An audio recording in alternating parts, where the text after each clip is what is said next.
SSC English second পেপারে এই বইটি থেকে কমপ্লিটিং সেন্টেন্সের প্র্যাকটিস করা হচ্ছে। তো 50 নাম্বারের এতে বলছে had I the wings of a bird, আমার যদি পাখির মতো ডানা থাকতো তাহলে I would fly in the sky, আমি আকাশে উড়তাম। বি নাম্বারে বলছে if he had been seen by me, আমি যদি তাকে দেখতাম তাহলে I would have called him, আমি তাকে ডাক দিতাম। সি নাম্বারে বলছে it is high time that,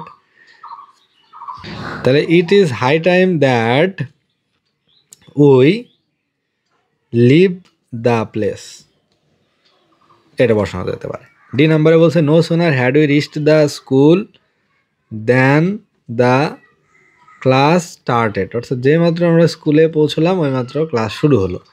ই নাম্বারে বলছে দ্য মোর ইউ রিড, তারপরে হবে দ্য মোর ইউ লার্ন, অর্থাৎ তুমি যত পড়বে তুমি তত শিখবে।